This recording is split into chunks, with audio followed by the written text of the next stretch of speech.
Good afternoon, all. I hope everyone is doing fantastically. So today our class is on something that I did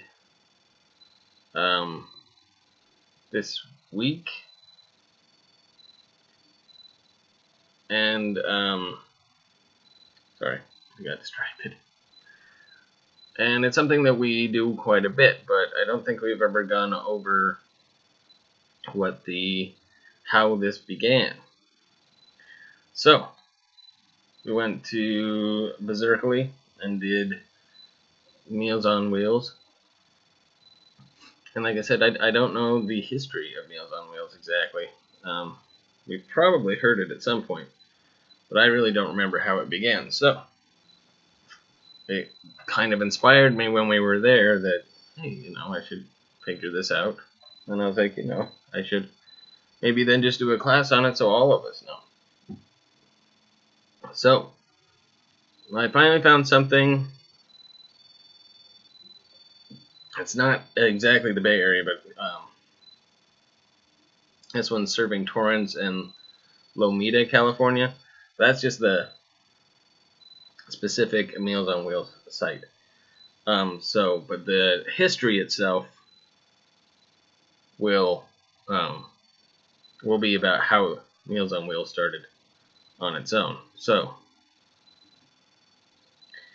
today's elderly nutrition programs trace their roots back to Great Britain during World War II, 1939 to be exact on the year.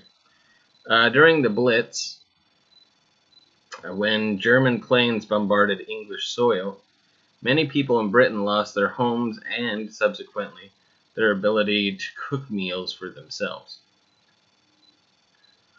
The Women's Volunteer Service for Civil Defense responded to this emergency by preparing and delivering meals to their disadvantaged neighbors. These women also brought refreshments in canteens to servicemen during the Second World War. The canteens came to be known as Meals on Wheels. Thus, the first organized nutrition program was born. And again, you just have to remember, as much as men were out fighting during World War II, always remember like Rosie the Riveter and what a lot of women did during the Second World War to help neighbors out, to help out anybody that was kind of in need during that time. And born out of it was, of course, Meals on Wheels. So remember that what happened, World War II began in Britain, and it was because of a need, because in America we were separated. So Europe, my screen froze. But Europe's all centralized, so Germany could attack Europe right there. Whereas we're separated by the Atlantic Ocean, as well as on the other side, the Pacific Ocean. So in Britain at the time, they were being bombed, and they still needed to get food, they needed nutrition, and so they began this program to help their disadvantaged neighbors again. So following the war, after World War II was over, and Germany didn't succeed, neither did Italy or Japan. Following the war, the United States embarked on its own experimental meal program. The first American home-delivered meal began in Philadelphia, Pennsylvania, in January of 1954. So about, so almost exactly 15 years after the initial. At the request of the Philadelphia Health and Welfare Council, and funded by a grant from the Henrietta Tower Works Foundation, Margaret Toy, a social worker in Philadelphia's Lighthouse Community Center, pioneered a program to provide nourishment that met the delivery needs of homebound seniors and other quote-unquote shut-ins in the area who otherwise would have to go hungry. As is the case today, many participants were people who did not require hospitalization, but who simply needed a helping hand in order to maintain their independence. Most of the volunteers at that time were high school students who were dubbed Platter Angels. The Platter Angels would prepare, package, and deliver food to the elderly and disabled through their community. The daily delivery consisted of nutritionally balanced hot meal to eat at lunchtime and at dinner, consisting of a cold sandwich and milk, along with varying side dishes, much like it is today. Except for it's a bit different with the pandemic now, but it'll be an interesting history to find out about how it continued, even though there was a pandemic going on. In an effort to cover costs and maintain the elders' sense of dignity, the program charged a fee ranging from 40 to 80 cents per day, based on the individual's ability to pay. The delivery was so efficient that seniors often would jokingly complain to volunteers if the meal arrived only a few minutes off schedule. Any of us who've done that kind of understand that one. Had there been no Lighthouse program, many of the seniors would have had to remain in the hospital simply to ensure they received the nutrition needed to regain their strength. So again, helping people with their own independence.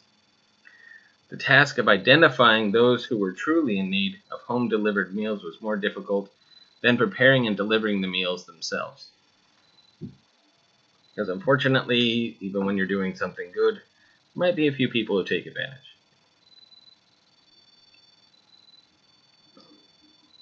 So, as stated, the program was set up to help a very specific element of the community. It fed those who, without the service, would otherwise go hungry. The Philadelphia Lighthouse turned to the Visiting Nurse Society, or VNS, a department of the Philadelphia Department of Public Assistance, or Hospital Social Services, to refer potential clients who were eligible for the services.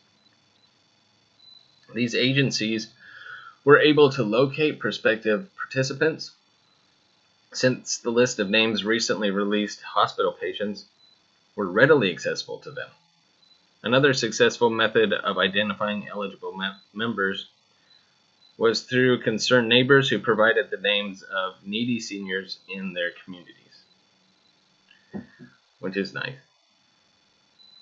So Columbus, Ohio, was the second city in the U.S. to establish a community-based meals program. Building on the model in Philadelphia, a federation of women's clubs formed throughout the town to inform them of possible participants for the meal service. Then a group of inspectors evaluated whether or not the seniors had the ability to pay for the meals and charged on a sliding scale from about 80 cents to $2 a day.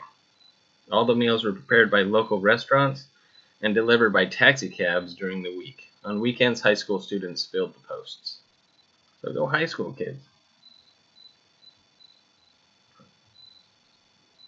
I'm really proud of that. That's pretty awesome. All right. So then we're going to move on to kind of California, so we'll see. But there's, like I said, this is the Torrance Lomita Meals on Wheels history. So in November of 1972, a steering committee was formed by the organization of church women united to learn from San Pedro how to set up a local Meals on Wheels organization. On January 15, 1973, Byron and Maxine Flint drove to San Pedro and picked up 8 hot and cold meals for delivery in Torrance. So for the first year, meals were cooked in San Pedro and picked up by volunteers and delivered in Torrance. And then we started cooking our own meals on January 14th, 1974. Eleanor Ragsdale was our first president, and Kathy Runquist was the first kitchen supervisor. We initially cooked meals for 23 clients, delivering 3 routes with 7 stops each. So that's a lot like the ones we have here, especially the one in Berkeley, because a lot of the meals are actually prepared there and then sent out. So January 14th, the Meals on Wheels in 1973, Meals on Wheels began operation at the Torrance Human Needs Center. January 15th, 1974, Meals on Wheels was incorporated. The Articles of Incorporation were approved and signed by the Secretary of State. Nice. During 1976, they helped another Meals on Wheels get set up.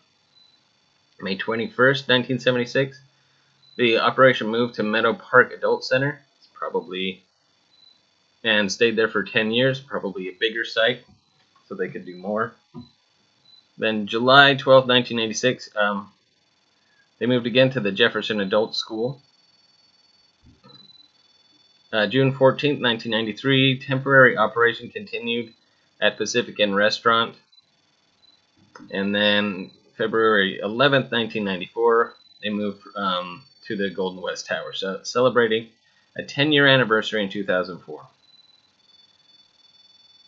And they had a full kitchen and volunteer staff to help prepare nutritious meals in-house.